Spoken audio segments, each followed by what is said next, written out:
tomada de posse de António Ferro em 1941, também diretor do Secretariado de Propaganda Nacional, marcou uma profunda reorganização da produção e programação musical da emissora nacional. A rádio pública, em tempo de guerra, devia funcionar como polo dinamizador da vida musical portuguesa e, como tal, implementar uma política de produção musical de base nacionalista que afetasse a composição da música ligeira e da música erudita. Portanto, com a ajuda do novo chefe da secção musical, Pedro do Prado, a emissora nacional promoveu uma dinâmica musical que respondesse ao projeto do aportuguesamento dos programas, mas que vincasse de modo inequívoco as manifestações de alta cultura e de cultura popular, tal como referido pelo musicólogo Rui Vieira Neri, no âmbito das políticas culturais implementadas pelo Estado Novo. Enquanto poderoso instrumento de cultura popular, nas palavras de António Ferro, a emissora nacional deveria repensar as colunas que sustentariam a sua programação, tornando-se para tal indispensável, e cito, aligeirá-las, adelgaçá-las, tornar acessível o profundo, tornar leve o pesado e que a parte recreativa fosse tratada tão a sério como a parte séria. Fim de citação.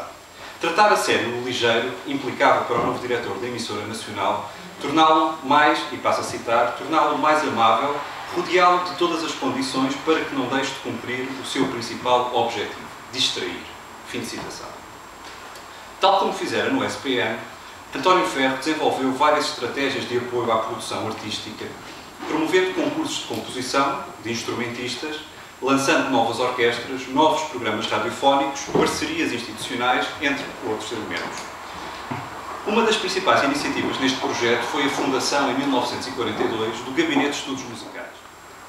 O discurso de Ferro não refere de modo perentório que o aportuguesamento visava a exclusão da música estrangeira presente na programação radiofónica, nem a sua substituição por géneros presumivelmente nacionais, uma vez que a fórmula, segundo António Ferro, consistia na mistura de Portugal com o mundo e com a nossa época. Assim, as referências ao excesso de música de dança norte-americana, por exemplo, contrastam, no seu discurso, com a manutenção de uma imaginação internacional, nas suas próprias palavras, que era fundamental para nunca aborrecer o público. Repare-se que os compositores e arranjadores do repertório aportuguesado, no contexto da música ligeira e dos géneros musicais norte-americanos, como o foxtrot, o swing, entre outros, eram também maestros que se apresentavam regularmente nos espaços de lazer urbanos, sobretudo de Lisboa, à frente de orquestras que interpretavam a música em voga na época, como é o caso dos maestros Tavares Belo, António Melo, etc. Uma grande parte do repertório escrito para a terceira secção do Gabinete de Estudos Musicais, segundo aquilo